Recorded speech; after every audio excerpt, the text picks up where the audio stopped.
dificuldades, né, que estamos passando, mas eu penso que o doutor Fábio ele já sintetizou bem qual seria a nossa ideia a, a partir da convocação dessa videoconferência.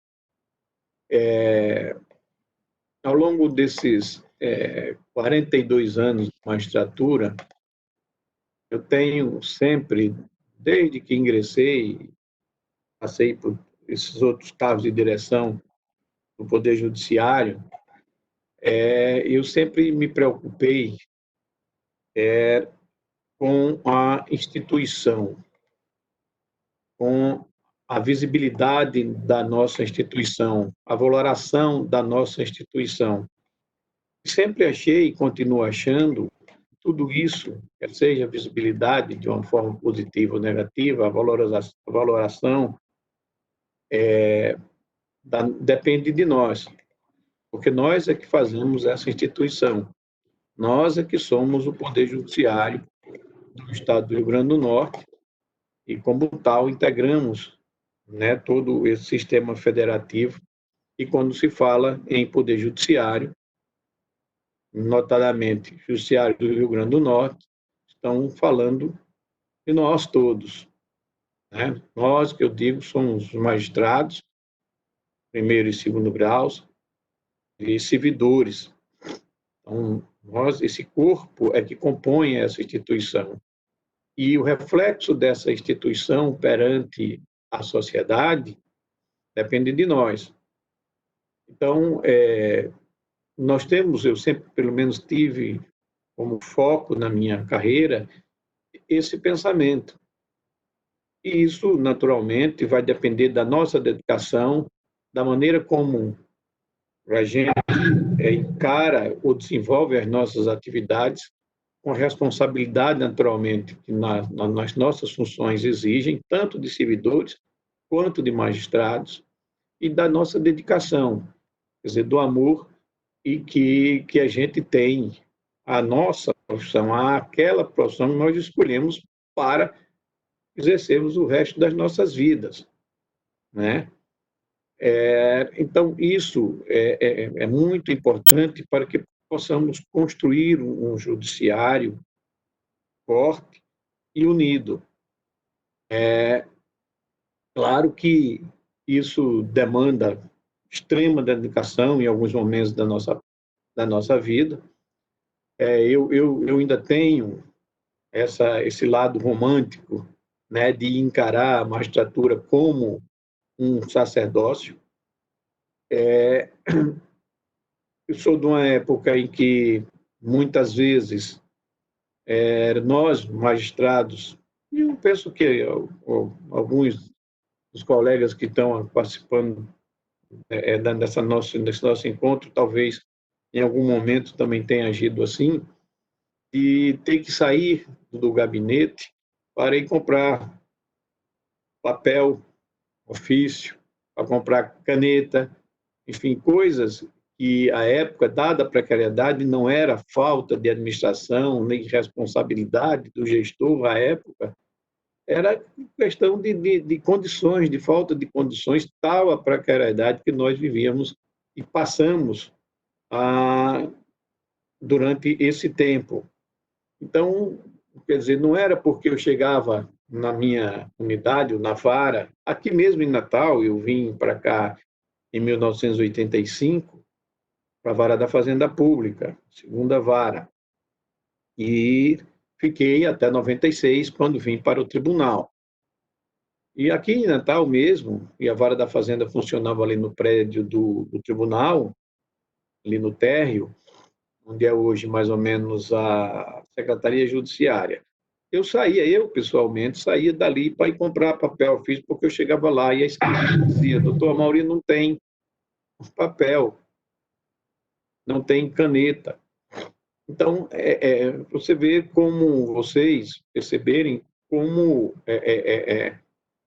por vezes, a gente tem que sair do nosso gabinete para praticar o ato mais simples, sem, naturalmente, implicar em cápsula de minúcio de maneira nenhuma, para o magistrado, nem que isso signifique que, eventualmente, foi desídia do gestor ou qualquer coisa que o valha. Eu estou trazendo esse pequeno exemplo para mostrar que nas pequenas coisas a gente pode perceber isso. Não tome, pelo amor de Deus, como autoelogio, é apenas uma maneira de proceder, de se dedicar a essa nossa atividade. É porque ficaria muito cômodo para mim ou para qualquer magistrado, e não era só eu que fazia isso, não, isso não era privilégio meu. Alguns colegas faziam isso. Mas é um pequeno exemplo para dizer que, às vezes, por pequenas dificuldades, nós podemos ultrapassar sem implicar, naturalmente, na tomada de posição, nem de críticas mais severas ou coisas desse sentido. Mas eu quero também dizer com isso o seguinte, que em todo esse período, ao longo da minha carreira, eu sempre senti e percebi as dificuldades que, principalmente, o primeiro grau sempre enfrentou, não é?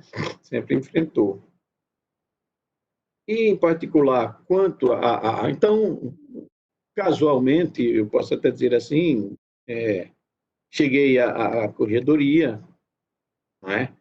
Eu digo casualmente porque não era a minha pretensão, eu já tinha passado pelos cargos todos de direção do tribunal, mas por questões de acomodação dentro do próprio tribunal, que um colega ou outro não poderia ir, não podia ir, porque ficaria impedido de ocupar a presidência, enfim, por questões mais de interesse do próprio tribunal, eu terminei por, vamos dizer assim, cair na corredoria. E logo quando eu assumi, na primeira reunião que nós tivemos com os juízes auxiliares, com os juízes corredores, todo o meu corpo técnico da corredoria, a primeira coisa que eu disse foi o seguinte, que era um desafio para mim e que eu não queria passar pela corredoria somente para dizer que eu ocupei o cargo de corregedor. Eu queria deixar algo, ainda que sem fogos de artifício ou coisas que o valha, mas algo que deixasse uma marca para a magistratura. E esse marco que eu pensei foi sempre da maneira de agir, de como atuar junto ao primeiro grau, de como chegar perto dos juízes de primeiro grau, de sentir e ver realmente o que existe, quais as dificuldades que esses juízes ainda estão enfrentando. Enfim, eu queria deixar um perfil de corredoria desligado, afastado, dissociado daquele perfil de uma corredoria que procurava ou que se dirigia aos cartórios ou às unidades judiciárias somente com o intuito de detectar problemas, de abrir procedimento, de exigir de servidor, de exigir de magistrado um funcionamento perfeito, quando, na verdade, esse magistrado, aquela unidade, não dispunha de condições para atender. Então, eu digo porque volto aqui ao tempo para falar da minha época, que a corredoria funcionava realmente como um assombro para os magistrados. Entendeu? Então, eu digo, vamos pensar diferente, não que ultimamente tenha sido assim, claro que isso ao longo do tempo foi se modificando, não estou aqui fazendo crítica absolutamente aos meus antecessores, principalmente a minha última antecessora, que foi a desembargadora Zeneide.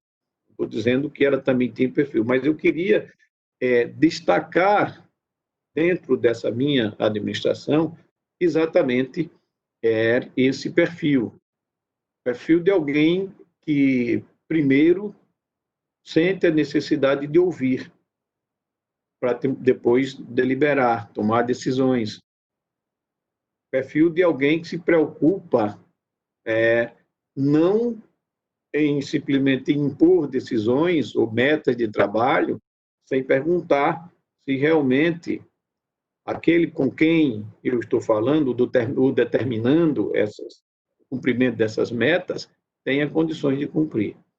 Então, essa nossa reunião, que nós vamos discutir aqui exatamente como vai funcionar, como serão essas correções virtuais.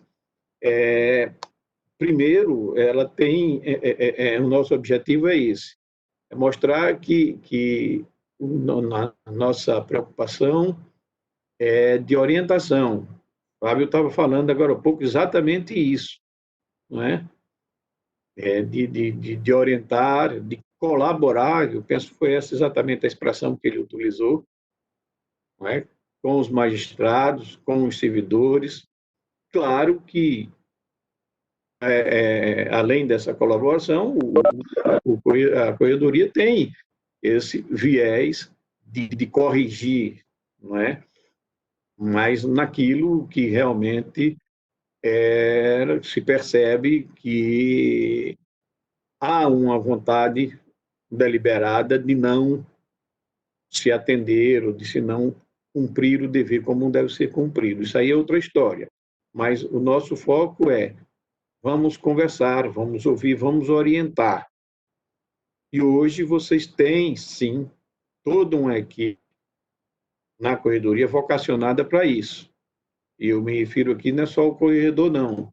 Me refiro aos juízes corredores, ao nosso corpo técnico também, que está pronto sempre para orientar, para ajudar. Então, essa é a tônica que deve direcionar esse nosso primeiro encontro. Primeiro encontro em relação a essa questão de correções virtuais. Essa é a tônica que orienta o pensamento da nossa corredoria atual, a de orientação, a de colaboração. Então, eu acho que Diego, Fábio e Karine também me permitam falar informalmente, vão mostrar para vocês como realmente vai funcionar essa questão da correção virtual. Fazer uma breve apresentação desse novo modelo, né? E que tem, volto a dizer, como premissa principal a aproximação com as unidades judiciárias. Então, partindo, e isso, volto também a dizer, sempre foi essa minha preocupação, não é? Então, vamos dar efetividade a esse viés, né, mais direcionado à questão da orientação, à questão da colaboração entre corredoria e unidades judiciárias, tá bom? Então, com isso, eu quero me sinto extremamente feliz por estar aqui, ainda que via tela de computador, né? Eu tinha conversado já com os juízes, corregedores, tinha conversado até com o Karine, tinha programado para esse segundo semestre fazer algumas visitas a algumas unidades judiciárias, aquelas que foram possível. Não fiz logo de início por questões realmente também financeiras. Nós estamos aí já vínhamos passando uma certa dificuldade em relação à nossa questão orçamentária, e o presidente teve que fazer alguns cortes e a corredoria teve que colaborar, e colaboramos com alguns setores de cortes, enfim, de diminuição de gastos, e dentre eles também eu tive que sacrificar um pouco dessa minha pretensão, que era de fazer algumas visitas, não a todos, claro que não tínhamos condições de fazer, mas pelo menos fazer por região algumas visitas a alguns colegas nas suas unidades judiciárias. E agora muito mais se tornou difícil por conta dessa pandemia que estamos aí atravessando. Mas, se Deus quiser e houver alguma oportunidade, logo após passe tudo isso, eu penso ainda, e num número bem menor, fazer essas visitas, ou algumas, pelo menos para que possa dizer, não, o corredor teve aqui, veio dar um bom dia, veio comentar, veio falar, que era essa a minha intenção, né, para ouvir mais de perto, de uma maneira mais aproximada, os nossos colegas de primeiro grau. Portanto, eu quero concluir, eu não sei, Karine vai direcionar os nossos trabalhos aí, cumprimentando a todos e desejando a todos boas-vindas, e vamos aqui ouvir e discutir alguma coisa sobre esse novo sistema de correção, que é a nossa correção virtual. Obrigado, Karine. Você tem a palavra.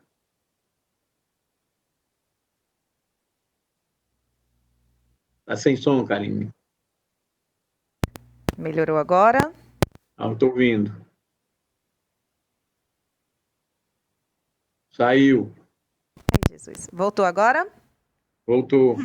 O senhor falou do interesse que o senhor tinha, né, dessas visitas, e mesmo que não esteja fisicamente nas unidades, mas o senhor virtualmente, né, está se aproximando, não de hoje, né, mas o senhor já fez várias reuniões com juízes e está visitando virtualmente as unidades, né, mostrando justamente esse interesse de estar lado a lado para identificar os melhores caminhos, né, para o aperfeiçoamento da prestação jurisdicional. Então, como o senhor colocou, agora nós vamos ter a palavra de Dr. Diego Cabral, que vai falar um pouco sobre quais são os principais aspectos observados na correição, porque em muitas dessas nossas visitas virtuais e presenciais, né, ao longo dessa história que o senhor já relatou, nós sentimos que muitos não sabem o sentido da correição e o sentido no caso da recorrência e do motivo pelo qual alguns aspectos são observados. Então, passo a palavra agora para o doutor Diego, que vai tratar um pouco sobre essas questões.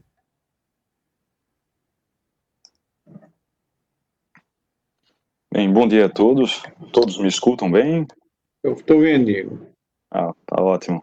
Bem, bom dia a todos, colegas magistrados, servidores da Corregedoria do Desembargador Mauri, nosso Corregedor-Geral de Justiça.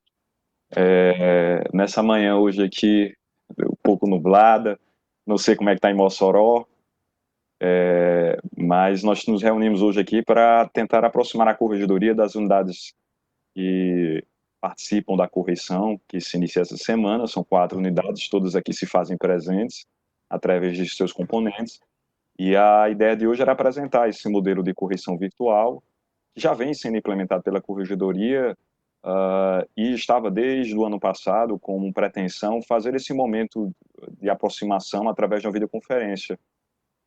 Por uma série de percalços, nós não conseguimos implementar no final do ano passado, agora foi possível, e aqui estamos a realizar a nossa primeira videoconferência para a abertura de uma correição. E a ideia de hoje era apresentar a atividade da correição da Corregedoria para as unidades e tornar isso uma prática que será recorrente em todas as correições. Para esclarecer melhor, afinal de contas, o que é a correição, qual é o objetivo da correição, o que é que se mede a correição, porque a Corregedoria, como o desembargador estava bem falando, o Fábio esclareceu no início da reunião, é sempre lembrada pelo seu aspecto disciplinar, mas não é isso o que se quer enaltecer como uma das suas missões, porque o objetivo final de tudo é a melhoria da prestação jurisdicional. E para isso não adianta ficar com a ameaça de punir ou repreender, mas sim buscar caminhos, oferecer caminhos a partir de diagnósticos, de análises que são feitas. A Corregedoria pode oferecer às unidades judiciais para que elas identifiquem soluções a partir da sua realidade, da disponibilidade dos seus recursos, dos recursos humanos e da sua organização. Então, como é que a Corregedoria pode medir? O que é que a Corregedoria faz, né, durante a correição? Pode passar o próximo slide, por favor? Travou aqui, só um minutinho. Ok, tem um tempinho para renderizar.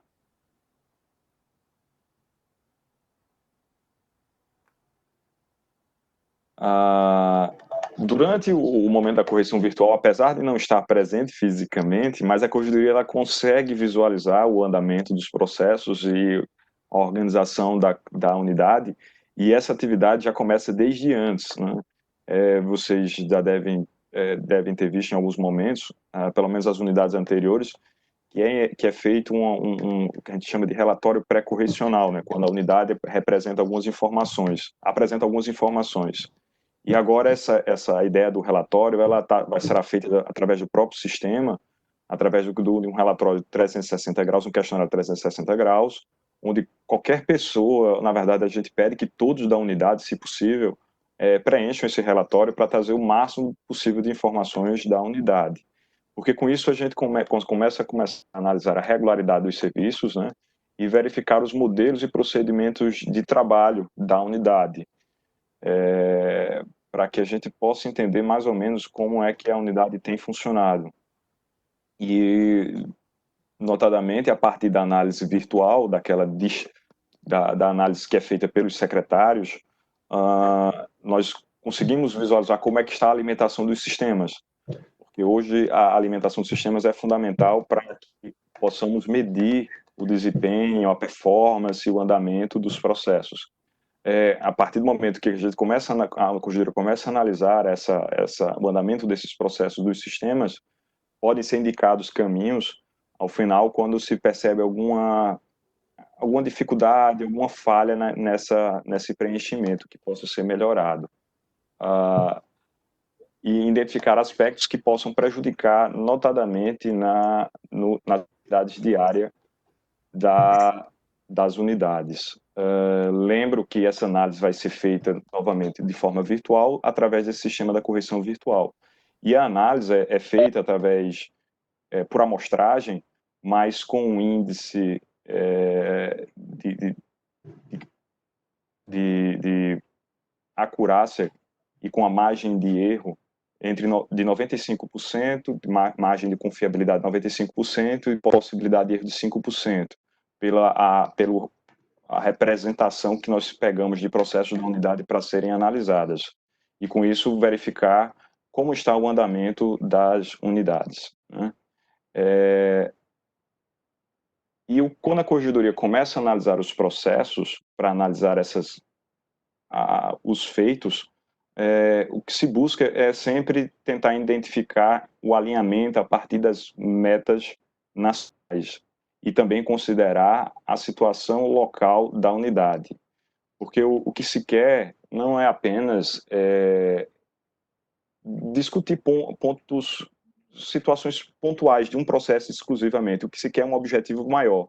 Para se alcançar aquele objetivo de melhorar a prestação jurisdicional, tem que ser considerados problemas estruturais e não estruturais. E a partir dessa análise que é feita, da análise processual, secretaria, gabinete, feita por essa amostragem, o que se quer é chegar lá. Porque a corregedoria, quando faz o diagnóstico, identifica eventuais falhas, aquilo ali é uma representação de algo que pode ser maior. E quando se oferecem aquelas ordens de serviço, se quer que a unidade, a partir desse diagnóstico, se movimente para que ela possa, desse momento em diante, modificar as suas estruturas para ter um impacto maior na atividade jurisdicional. E para que a gente comece a fazer essas análises, a gente utiliza alguns critérios, e esses critérios, como se disse, têm um alinhamento a nível nacional a partir dos indicadores do próprio CNJ, que são especialmente as metas, né, que são renovadas ano a ano, e alguns outros indicadores, como, por exemplo, a taxa de congestionamento. E isso não é analisado apenas de maneira pontual, vista num só momento, mas sim uma análise histórica da entrada e saída de todos os processos e procedimentos, para que se tenha uma ideia de como é que está o fluxo desses processos dentro da unidade jurisdicional. Um dos pontos também considerados é exatamente a questão dos paralisados há mais de 100 dias.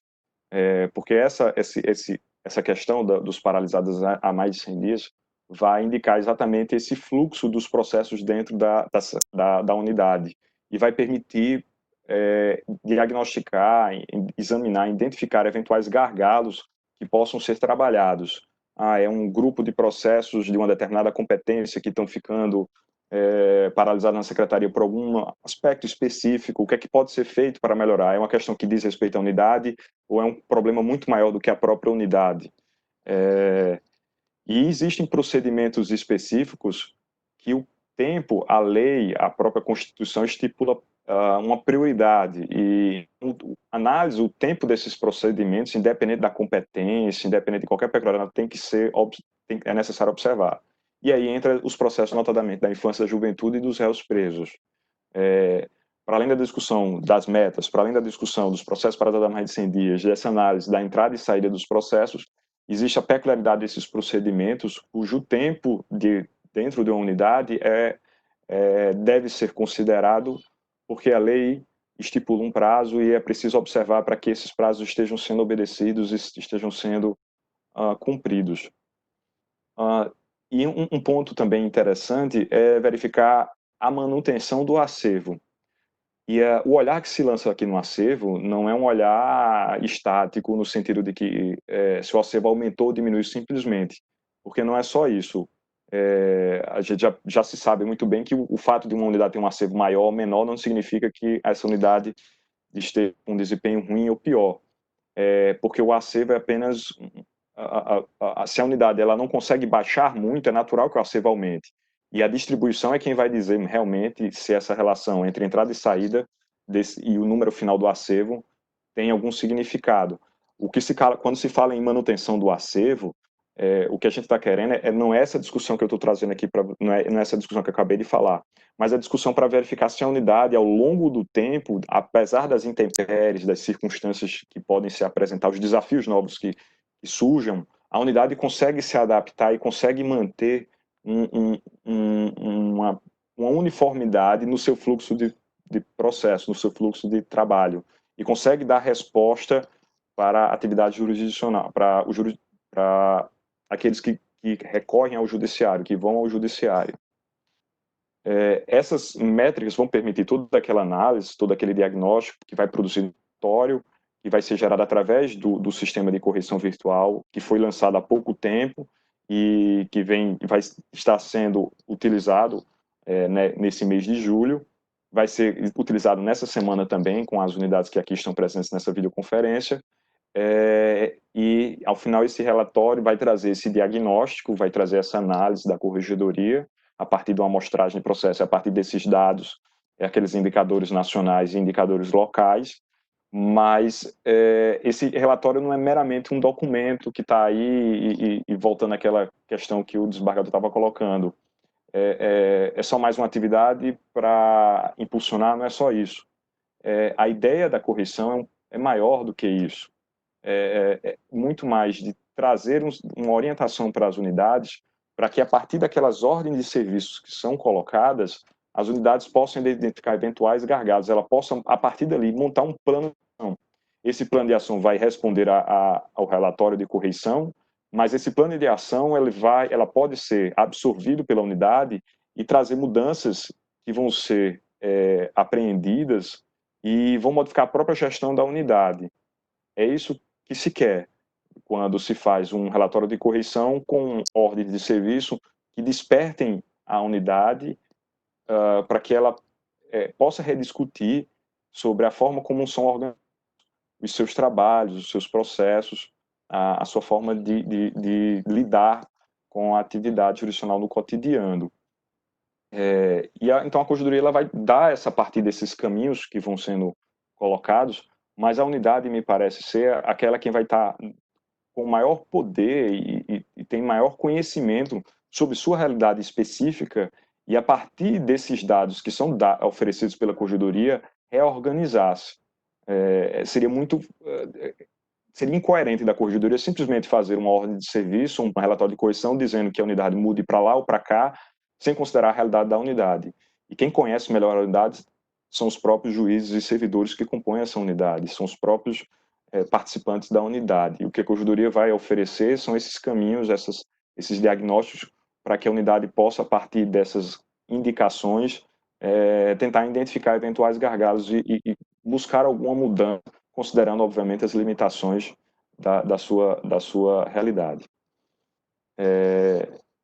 Com isso, é muito mais uma exposição para trazer o sentido da correção, que eu acho que era isso importante, de tentar aproximar a corregedoria para as unidades, e a gente não ficar apenas discutindo o que é uma correção. Não é mais do que discutir o que é uma correção. Eu acho que é mais importante a gente discutir para que serve uma correção. Não é somente responder um relatório, 30, 60 dias, dizer que cumpriu e terminou. A correção não termina por aí, na verdade. Eu acho que se queria passar mais esse sentido de se ressignificar a atividade correcional. Não é só dizer a unidade está ruim ou está bom, não é rotular as unidades, a atividade correcional. Essa unidade aqui está ruim porque a corregedoria passou e disse que está ruim, ponto final. Não é isso. Não é está ruim ou está bom. Como eu disse, mostrar um retrato do momento para que a unidade se transforme, busque uma solução, tente se movimentar. Se não tiver aquele momento de se olhar no espelho e dizer, ó, alguma coisa aqui precisa ser mexido aqui, para que a gente modifique essas estruturas, a unidade vai ter dificuldades. E eu acho que talvez um terceiro estranho, que é a corregedoria, que não quer ser estranho, que quer estar próximo, é tentar buscar esse momento de chegar e apontar eventuais dificuldades que a unidade possa ter. Eu acredito que agora devolvo a palavra, então, à organizadora da nossa videoconferência de hoje. Obrigado. Cerimonialista, né? É isso. Bem, agradeço, doutor Diego. É isso mesmo. A ideia inicial seria apresentar os aspectos observados, né? Um dos pontos que a gente recebia várias reclamações internas e externas era sobre quais são os caminhos que a corregedoria quer que a gente siga quando é feita uma correção, né? Então, o desembargador Amaury, juntamente com os juízes corregedores, desde o início da gestão, vem trabalhando com formações internas, né, dos servidores para que a linguagem seja única. E, vamos dizer assim, nas ordens de serviço, os comandos, né, que ali estão, o direcionamento sobre o que a corregedoria espera, ele esteja claro, porque era um ponto delicado, porque muitas vezes a corregedoria tinha que olhar primeiro para si, para depois olhar externamente, e isso a gente fez e vem fazendo continuamente, né? Então, o sistema em si, doutor Fábio vai apresentar agora um videozinho sobre como o juiz vai responder à ordem de serviço, como vai ser essa interação. O sistema de correição virtual, ele teve uma versão inicial na gestão anterior pela desembargadora Zeneide, que tinha como propósito fazer o processo de correição virtual.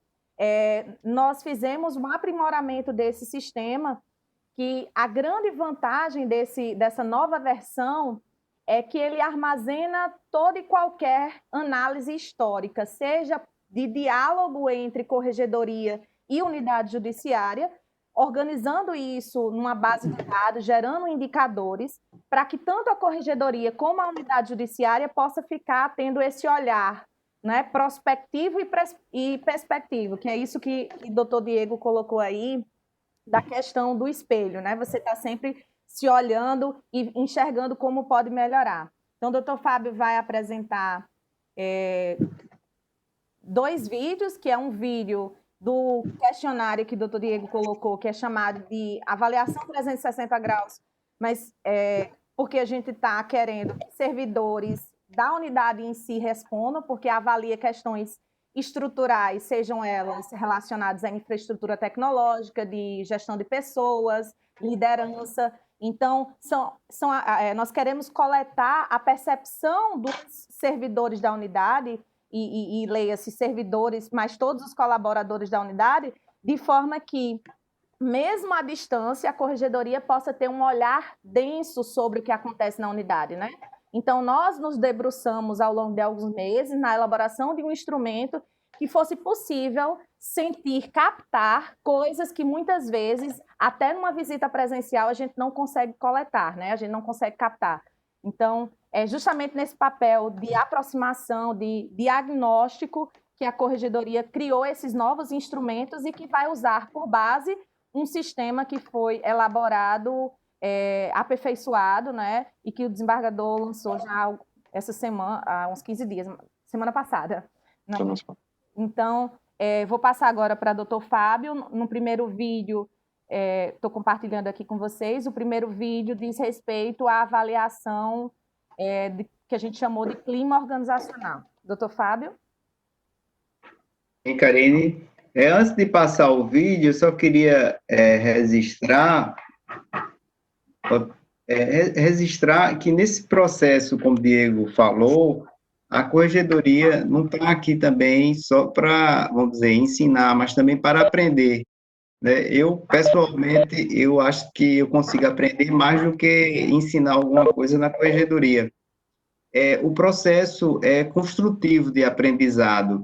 Tanto nós se expomos a uma correção, como também nós aprendemos, e isso acontece muito frequentemente nos contatos diários, nas ligações telefônicas, né? A participação da corregedoria, ela embora alguma unidade não sinta, ela é intensa, pelo menos eu tenho essa esperança, e acredito nisso também, só são 2 juízes.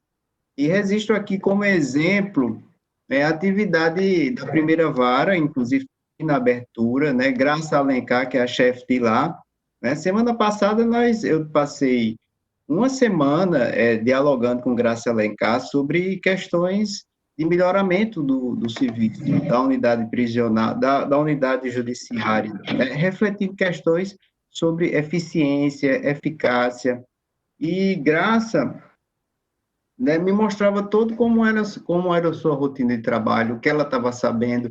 Nós encontramos, inclusive, dificuldades dentro da área administrativa do tribunal, e tudo isso foi superado, né, num envolvimento de cooperação, né? Então, eu acho que é mais ou menos nessa linha. Graça está aqui, ela pode confirmar essas dificuldades que ela tem, que a própria corregedoria também tem, e muitas vezes ela só consegue suplantar alguma dificuldade com a colaboração e com, né, o empenho, o empreendedorismo mesmo, né? Eu fiquei tão entusiasmado com a atividade que até gravei um vídeo, né? Nós gravamos um vídeo, Graça fez uma produção esclarecendo a sua rotina, as suas metas, né, as suas preocupações a respeito da atividade específica da unidade lá da primeira criminal. Isso foi divulgado para outros juízes, né, e resultou até, vou dizer, bons frutos, né, ou pelo menos vamos dizer, uma expectativa muito positiva entre os colegas. Então, vamos passar agora.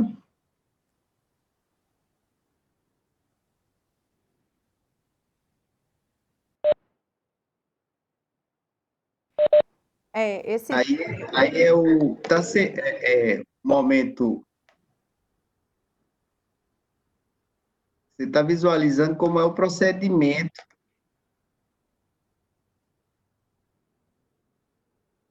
A ordem de serviço, se cadastra a ordem de serviço.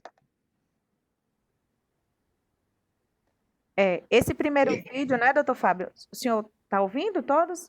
Estou ouvindo. Esse primeiro vídeo, ele diz respeito justamente à pesquisa que a gente está chamando de clima organizacional, não é? É o clima organizacional. Isso. Que, no caso, o senhor falou dessa necessidade de coletar a percepção dos servidores, né, que, de fato, a gente acaba aprendendo muito também nessa troca.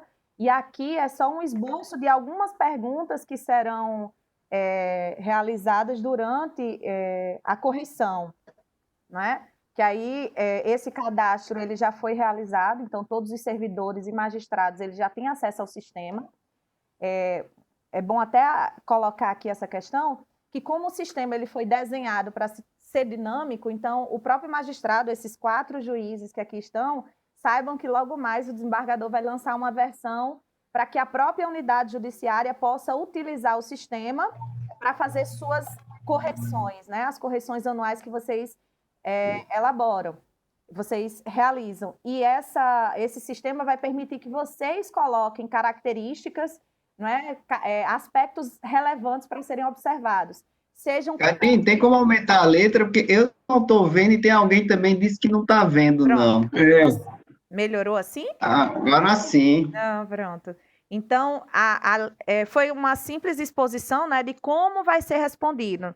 Nós colocamos aqui já do início, só recapitulando, a unidade vai acessar, responder pesquisa de clima organizacional, Se o juiz ou o servidor tiver vinculado a mais de uma unidade, então vai pedir para selecionar qual é a unidade que ele deseja responder ao questionário, né? São cerca de 60, eu acho que 60 perguntas, mais ou menos, eu não vou arriscar o número certo, mas que visam observar 7 dimensões, que é isso a gente vai compartilhar num documento mais simplificado. Saibam que esse sistema vai ser liberado logo mais para que o próprio juiz faça sua autocorreção, incluindo os aspectos que ele considera relevante para a observância, né, durante a correção, assim como os que a corregedoria observa.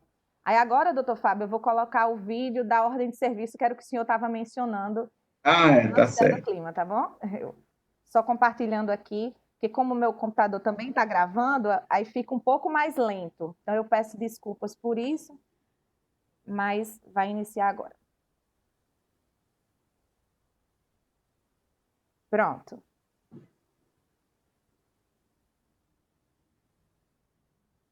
Certo. Doutor Pronto. Pode? Pronto, aqui nós vamos ver a ação, a reprodução da ação, uma unidade modelo, se cadastra a ordem de serviço. Fábio? Sim. Fábio, porque alguns colegas estão lançando algumas perguntas, algumas dúvidas em relação à utilização. Agora mesmo foi o Wagner, não foi, que fez a indagação. Eu achei interessante, eu não sei se nós podemos responder desde logo ou deixar para depois. Ele está dizendo, o Wagner está perguntando se para acessar o sistema deve estar logado na rede do TJ. Sim. Pergunto porque os servidores que estão de férias poderão acessá-lo de casa ou não. Acredito que sim, não é isso, Karina? O Diego pode responder. Eu acho que tem que estar logado na rede do TJ, mas nós temos a solução da VPN que admite você acessar fora da rede. Conectado à rede, mas fora do ambiente. Isso mesmo. Então, para acessar o sistema por uma questão de segurança, por ter dados, né, das próprias unidades, só consegue acessar quem está vinculado no sistema de recursos humanos do tribunal, como fazendo parte daquela unidade judiciária. Então, por isso que inicialmente a gente só liberou, por questão de segurança, via VPN, né, acesso interno. Quem está na rede do tribunal acessa normalmente, e quem não está, basta ter a VPN, que com o trabalho remoto agora, todo mundo, né, já fez esse cadastro, ou deveria ter feito, do acesso à rede. Mas só uma coisa que eu queria chamar a atenção dessa ordem de serviço, como o senhor estava apresentando no vídeo, é que a corregedoria, depois de toda essa análise, né, densa sobre as estruturas, sobre as questões, né, os aspectos de gestão, de liderança, de gestão processual, tem colocado ordem de serviço com comandos, vamos dizer assim, claros, para que a unidade, ao receber, saibam, né, as unidades saibam o que, de fato, a corregedoria espera. Então, a gente está trabalhando sempre na ordem de serviço, né, que o senhor já deve querer colocar. O juiz recebe a ordem de serviço, nós temos ordens que são separadas basicamente em atividades de gabinete, atividades de secretaria, mas o magistrado, por ser o grande gestor, né, da unidade judiciária, ele vai delegar a quem cabe responder, não é? A quem cabe priorizar essas ordens, seja no âmbito do gabinete ou da secretaria. Não é? Porque o CNJ ele sempre analisa a unidade judiciária como um todo, então ele sempre questiona: a unidade está priorizando a movimentação processual, independente do processo estar em gabinete ou não. Então, na ordem de serviço, os senhores devem ter observado, ali tem sinalizações agora por cores, não é? Que o juiz vai poder observar, com o tempo, tem um temporizador para saber se está próximo, se ou não do cumprimento daquela ordem, né? Os juízes corregedores, durante esse momento, têm flexibilizado um pouco, e um dos aspectos que sistema nenhum vai observar, mas que eu acho que é um ponto extremamente positivo dessa desse novo modelo, né, que o desembargador colocou e os juízes também, é que nós observamos densamente as características da unidade, considerando todas as dificuldades que se tem para poder gerar uma ordem de serviço. Então, por exemplo, questões de julgamento de processos, né, processos que estão conclusos para a sentença. Uma unidade que tem 1.000 processos e que tem 7 servidores, o tempo para o cumprimento dessa ordem de serviço, ele é de acordo com as características estruturais dessa unidade, né? Então, os magistrados, que eu quero ressaltar isso, é que eles têm tido essa sensibilidade, e quando ele coloca lá, ele diz justamente julgar pelo menos 70%, 60% desses processos que estão conclusos para a sentença. Então, os senhores que ainda não receberam durante essa gestão a correição, talvez sintam justamente esses comandos um pouco mais claros, mais objetivos, né, nas ordens de serviço, que vem justamente desse novo modelo que visa o quê? Mexer nos alicerces. Então, aquelas unidades que estão bem, nós pegamos essas boas práticas, né, fazemos os brainstorms aí para utilizar em outras unidades. Então, agora dando continuidade só a esse final na nossa reunião, que como o desembargador colocou, o objetivo era essa aproximação, ter esse primeiro contato com as unidades correcionadas da semana. Eu gostaria de passar agora a palavra para... Vou seguir aqui uma sequência, tá certo? Que colocaram aqui para mim, das unidades correcionadas. Então, peço que os senhores magistrados, né, das unidades que vão ser correcionadas citem 3 palavras. A ideia é um registro reflexivo, breve e que esteja focado em palavras, né? Palavras que representem os aspectos positivos e negativos que os senhores consideram da realização da correição. Então, pensar a correição, seja essa que é realizada pela corregedoria, seja que os senhores mesmo realizam durante o ano. Então, indicar com palavras motivos que justifiquem o fato de ser positivo a realização dessa correição e 3 negativos. Eu passo a palavra para a doutora Leila Nunes, para que possa iniciar.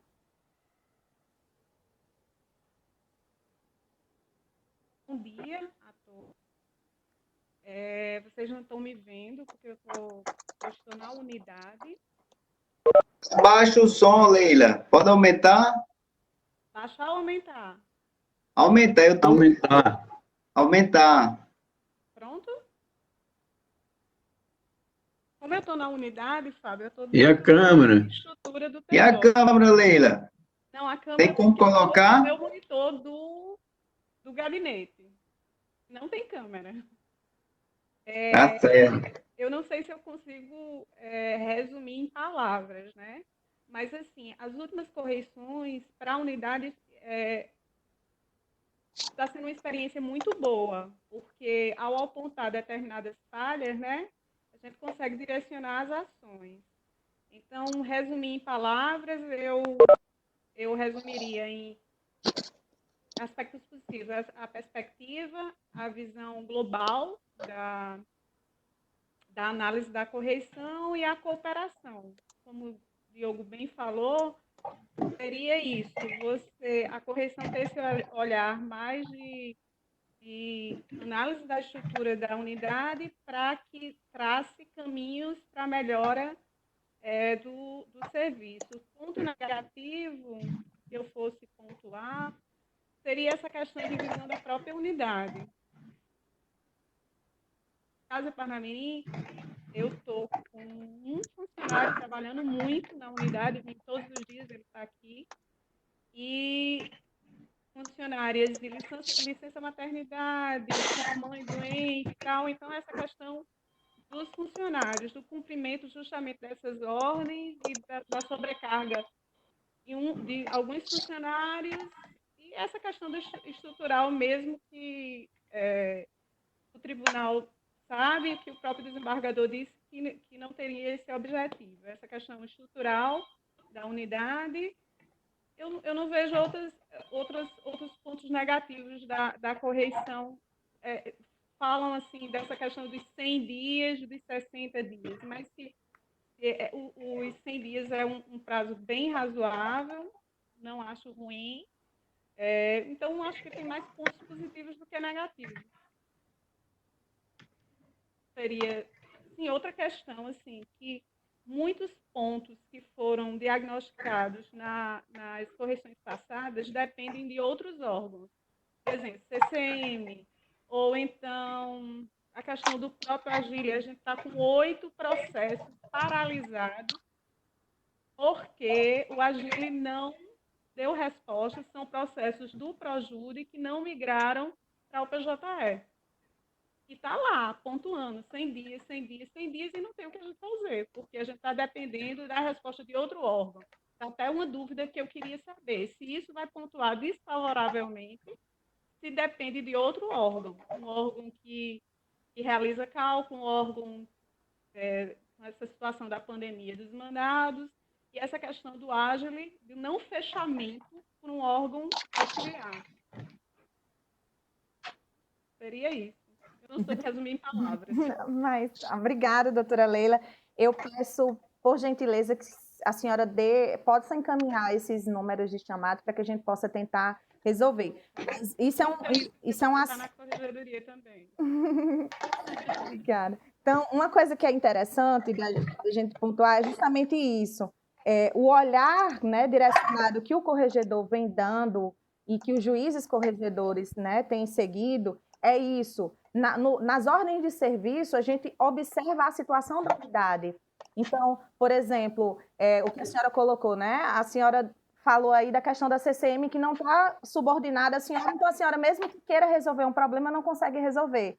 Então, nas nossas ordens, né, nas ordens de serviço da corregedoria, a gente não coloca questões que não estão sob o controle da senhora como líder, né, como gestora, para poder resolver. Então, a gente está sempre tentando dialogar com os órgãos que poderiam minimizar ou sanar esses problemas que foram detectados durante a avaliação diagnóstica. Então, a senhora vai perceber isso já nas ordens de serviço novas que a senhora vai receber nessa correção, tá certo? Então, pode entrar em contato que a gente vai fazer essa ponte aí junto com... Em relação a esse questionário, às vezes as perguntas elas são bem objetivas, e a resposta não é tão objetiva assim. A gente queria fazer uma complementação da resposta. Isso é possível dentro do questionário?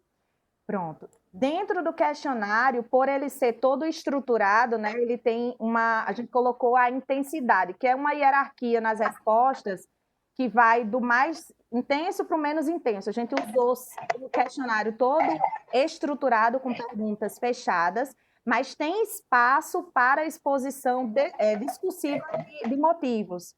Então, a senhora vai ter um espaço, assim como os servidores também, para responder. Não sei se a senhora viu, vocês também puderam visualizar no vídeo de ordem de serviço, tem uma percepção do magistrado, quando ele vê a ordem de serviço, ele diz assim, na minha percepção, eu cumpri.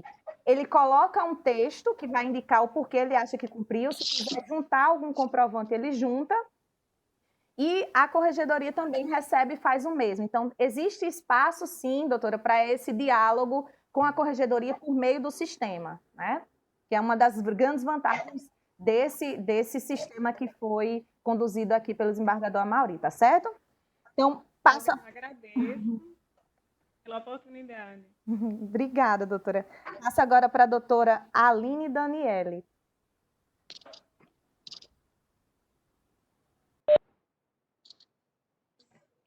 Bom dia. Bom dia.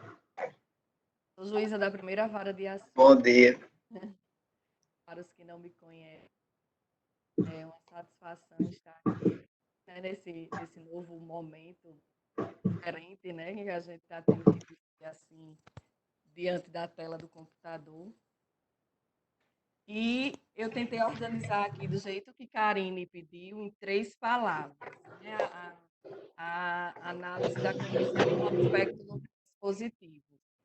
Eu vejo como organização, acho que fica mais objetivo, do jeito que está sendo.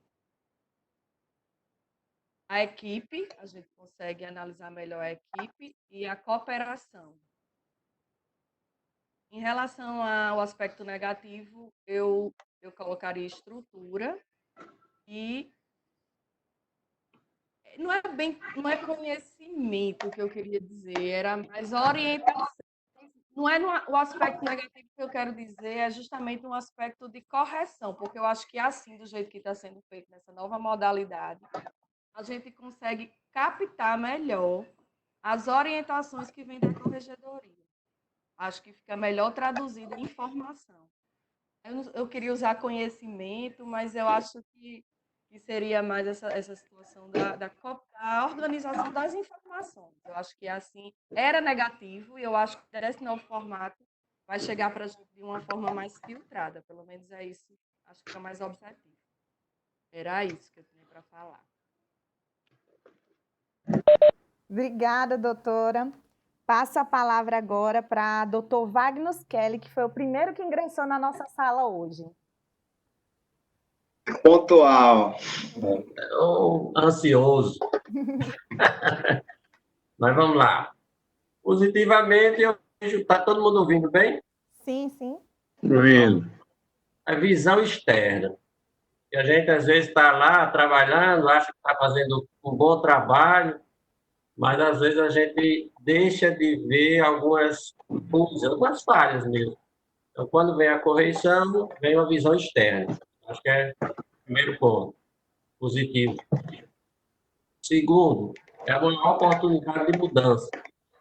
Como o doutor Diego falou aí, quando vem a ordem de serviço, que nós possamos pegar aquela ordem de serviço e mudar o que não estava bem encaixado, passar a andar melhor. E uma outra que eu acho que deriva disso aí é correção, corrigir o que está sendo errado. Então, são essas três aí. Deu para captar? Sim, sim. Negativo é ansiedade, ansiedade, ansiedade. Porque eu ainda alcancei aquelas correções em que o próprio desembargador corregedor fazia uma questão de impor um medo, um temor. E a gente ficava, o juiz, todo servidor, apavorado. Então, assim, quando se fala em correção, a gente ainda pega aquele passado e traz aqui, ainda dá uma ansiedade bem grande, tá? Mas Passei por isso, Wagner, passei por isso também muito. Pois é. Mas, então, assim, o que eu vejo de negativo é só isso, mas nada. E até a sociedade logo, logo vai passar. Deus quiser. Agradeço, doutor Wagner. Passo a palavra agora para doutor Marivaldo Dantas.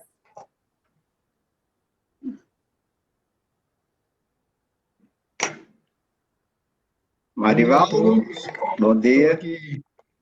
Desculpe o atrasozinho, é que eu estava tentando atender aqui. É Dilson, um problema de multa no PJE. 3 palavras, né? Concordo com a Aline: colaboração ou cooperação, desafio e evolução.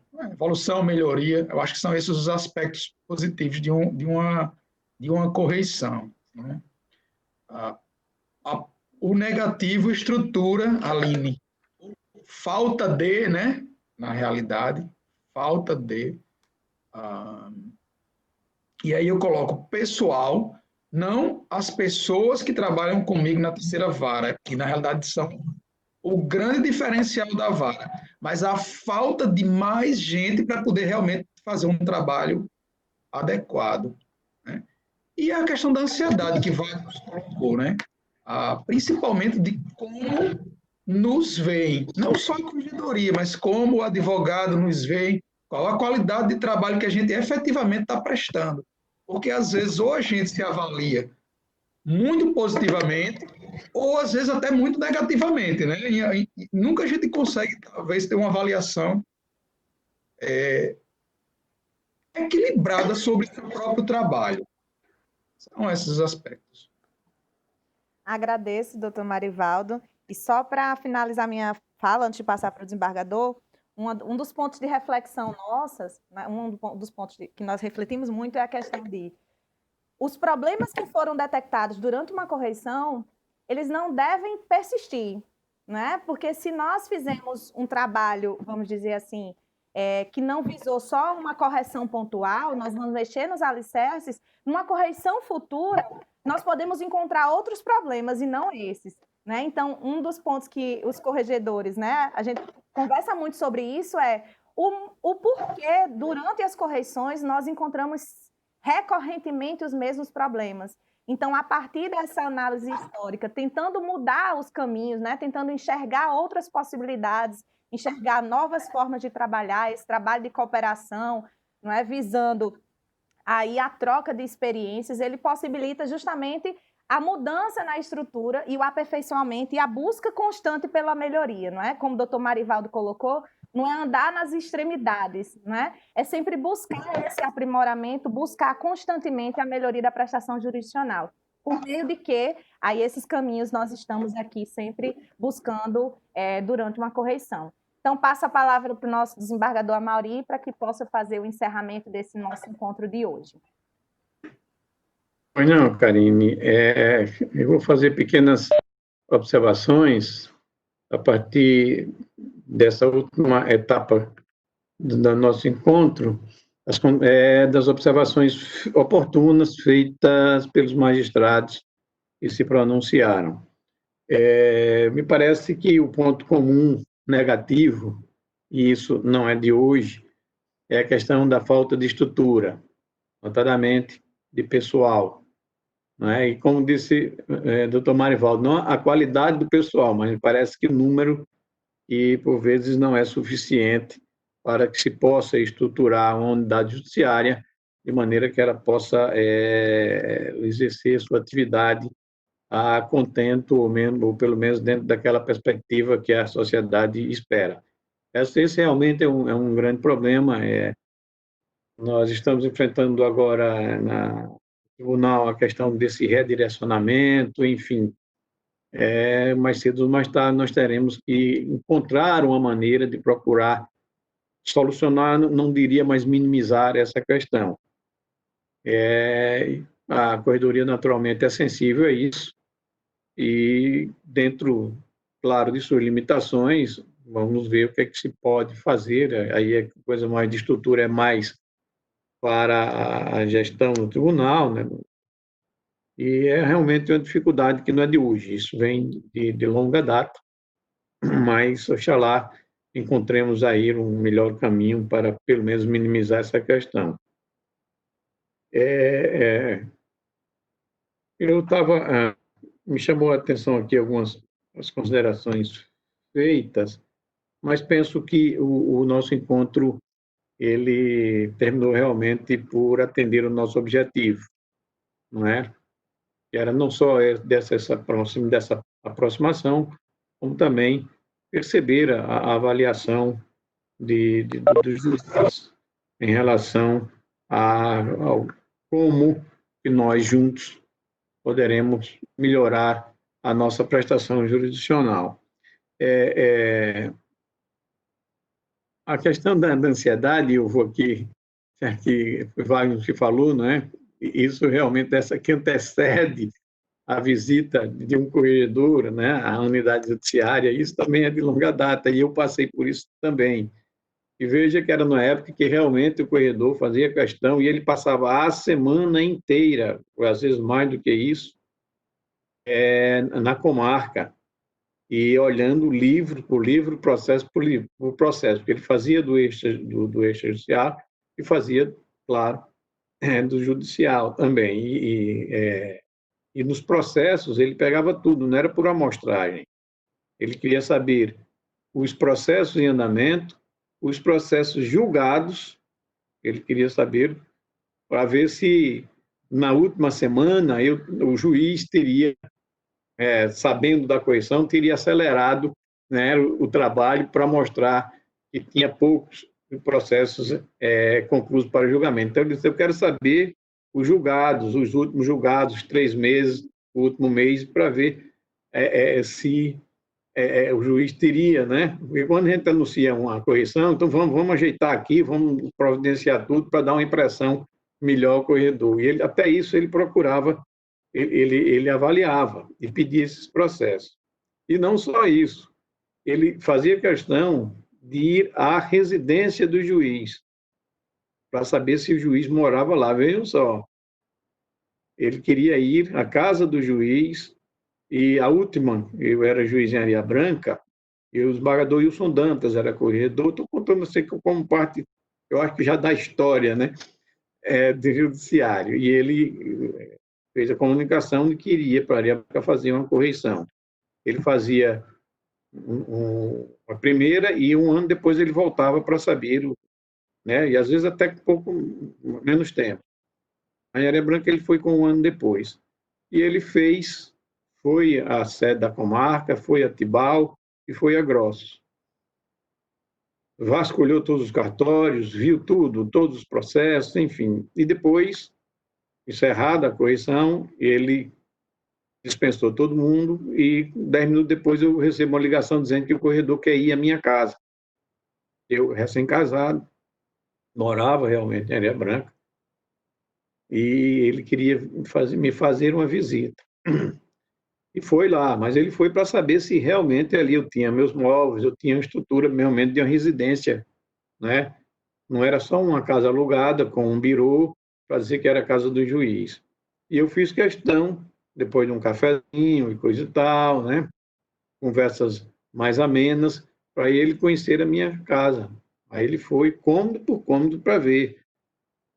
E constatou que realmente ali morava. O juiz morava ali. Para você ver como era a correição, ela ia além de mero exame de processo ou de andamento de processo. Essas questões até mais pessoais, porque naquela época eu só era removido ou promovido se efetivamente morava na comarca, o juiz morasse na comarca. E ele fazia os corredores, estou me referindo ao desembargador Sondantes, porque foi o último que fez correição na unidade, na vara ou na comarca em que eu era juiz. Mas você vê, imagina a ansiedade do coitado do juiz, né? Naquela época, esperando a visita do corredor. E passou a semana toda lá, olhando processo por processo, visto em correição. Basta dizer o seguinte, nós recebíamos um título de nomeação. Naquela época, a nomeação ainda era pelo governador, e nós recebíamos um título de nomeação, e esse título era apostilado na Secretaria de Administração. Veja bem, não tinha Secretaria do Tribunal de Justiça, do Judiciário não existia, e a gente ia à Secretaria Estadual de Administração para apostilar esse título para efeito de percepção de vencimentos. E no primeiro cartório, era onde a gente tomava posse, a gente prestava compromisso na presença do presidente do tribunal, um compromisso no gabinete, íamos tomar posse nos cartórios. Era o primeiro cartório, era o escrivão que certificava que naquela data tal, o juiz compareceu e tomou posse a tantas horas, daí ali já contava para efeito de antiguidade, né, de tempo na carreira. Era aquele apostilamento do escrivão que certificava exatamente a data que o juiz entrava na posse, no exercício da sua atividade jurisdicional, para efeito de antiguidade na carreira, de tempo na carreira. E ele pediu até esse título para fazer uma correição, meu título de nomeação, quer dizer, eu já era juiz Areia Branca de segunda entrância, já juiz de segunda entrância, promovido pelo tribunal, mas ele pediu meu título de nomeação para colocar lá vistos em correição em data tal. Eu tenho esse título guardado até hoje, com o visto correcional do Corregedor-Geral de Justiça naquela época. Você vê a intensidade da correção como era. Então, pelo menos eu posso garantir a vocês todos, magistrados, que a ansiedade, deixa um pouco essa ansiedade de lado, e realmente isso é coisa do passado, entendeu? Não vamos, nosso espírito é exatamente esse, e claro, naquilo que disse bem, nas recorrências, a gente vai tentar ver o que é que houve, porque a unidade continua com aquele problema, porque não sanou, isso aí é outra figura, né? Mas a nossa intenção é exatamente poder ouvir e detectar e fazer com que a coisa funcione. Hoje, por exemplo, nós temos o Conselho Nacional de Justiça. Isso aí é uma questão que realmente, às vezes, o pensamento de lá não é o mesmo de cá, não é? O Corredor Nacional ele tem insistido muito e cobrado veementemente a questão dos 100 dias. Isso aí, ele sempre tem enfatizado isso e não admite de maneira nenhuma que exista unidade judiciária com processos aguardando julgamento ou sem andamento há mais de 100 dias. Essa cobrança é uma constante perante a nossa Corregedoria.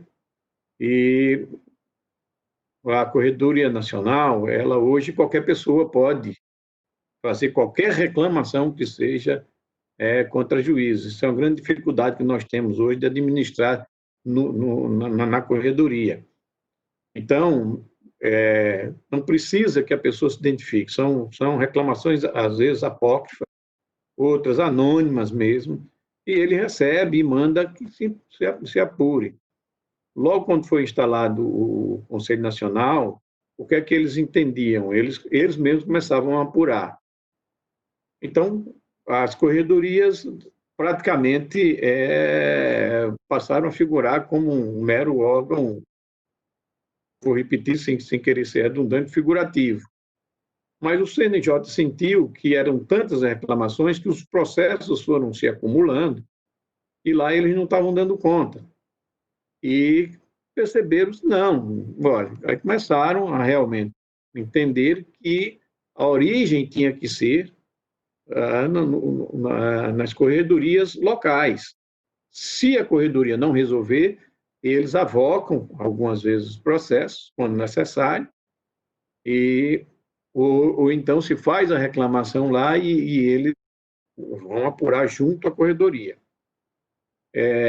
Então, isso desafogou, claro, o processo lá, mas, por outro lado, o nosso sistema aqui tem mostrado, porque muitas vezes são reclamações absolutamente sem fundamento, às vezes até com a intenção só de afastar o juiz, até provocados por advogados, só de afastar o juiz daquele processo, e outras vezes por demoras razoáveis que a gente tem aqui, dentro do possível, determinado o arquivamento desses processos. Mas o fato é que eles não admitem a questão dos 100 dias.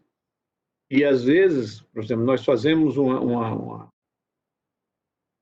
plano de gestão para determinada unidade judiciária que está com algum problema, fazemos o relatório, dizendo que está tudo sanado, o juiz realmente reorganizou sua unidade, não há mais processo de 100 dias. E aqui a gente arquiva, mas lá ele diz o seguinte: não é para arquivar. O processo fica em observação, aí dá um prazo de 90 dias para que se faça nova avaliação e se encaminhe para ele. Você vê que o processo não se encerra só com isso. Isso quer dizer o quê? Que ele não se contenta somente em dizer, olha, foi resolvido. Ele quer que se resolva e que a unidade permaneça com aquela regularidade, né? Porque às vezes até mesmo no julgamento de um processo, nesses a gente arquiva aqui e manda para ele, porque toda decisão do corregedor aqui tem que ser encaminhada para ele, para o Corregedor Nacional. Então, quer seja de arquivamento, de abertura de procedimento, ou qualquer coisa que o valha, a gente tem que remeter para eles. Então, nesses processos, às vezes, não, o juiz informou que julgou. Aí eles, não, mas você continue lá observando para isso acontecer de novo. Então, há uma cobrança permanente e severa, eu diria até, por parte da Corregedoria Nacional em relação a isso. Mas é claro que isso não impede que nós temos, claro, nossa independência e que façamos projetos ou planeje o nosso sistema de trabalho de maneira a evitar essa coisa de sempre estar levando para o Conselho Nacional. As coisas se resolvem aqui. Nós estamos aqui para resolver dentro da nossa casa, não é? E isso a gente tem, graças a Deus, conseguido. Então, eu penso que dessa avaliação, ainda que bem rápida, feita nesse primeiro momento pelos colegas, os aspectos positivos, né, se ressaem aí com mais evidência do que os negativos. Claro, o grande problema continua sendo a questão da estrutura. Como disse, isso passa por um questionamento bem mais amplo, uma discussão bem mais ampla, e que nós teremos que enfrentar isso no TJ, de como resolver ou como minimizar.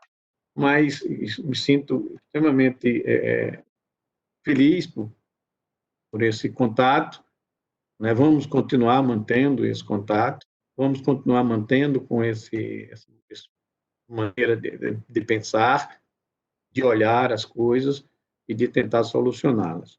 Então, agradeço a todos pela presença, a Corregedoria continua sempre aberta para discutir, para ouvir, para conversar e tentar conduzir esses nossos caminhos dentro do melhor possível, visando sempre, lembre-se disso, a prestação jurisdicional, o jurisdicionado. Não adianta, por mais que a gente pense que estamos certos, que estamos, mas sempre o nosso olhar é muito mais para fora do que para dentro. Claro que, para esse olhar externo, para que ele possa realmente surtir efeitos positivos, ou receber considerações ou avaliações positivas, depende naturalmente, primeiramente, do nosso olhar interno, de arrumar a nossa casa, mas sempre pensando, não é só de ter a casa arrumada, não, é para que essa arrumação possa surtir efeitos fora da nossa casa, junto ao jurisdicionado. Essa avaliação, na verdade, são eles que fazem. E nós, mais do que nunca, temos que mostrar à sociedade, isso juiz nenhum, nem servidor judiciário pode abdicar desse pensamento, de que nós prestamos, sim, serviço essencial e imprescindível. Nós não podemos abdicar dessa nossa posição, né, de mostrar à nossa sociedade que a sociedade precisa da gente. Agora, temos que mostrar também, quando ela precisa, nós estamos lá, ou estaremos presentes. Então, esse é o nosso objetivo. E assim, nós conseguiremos realmente o apoio integral da sociedade, trabalhando, mostrando o nosso trabalho com transparência, com humildade e responsabilidade. Ok? Bom dia a todos, boa semana e disponham sempre, eu digo, claro, na medida das nossas limitações institucionais, naturalmente, contem com a nossa corredoria. Um abraço a todos. Um abraço, bom dia.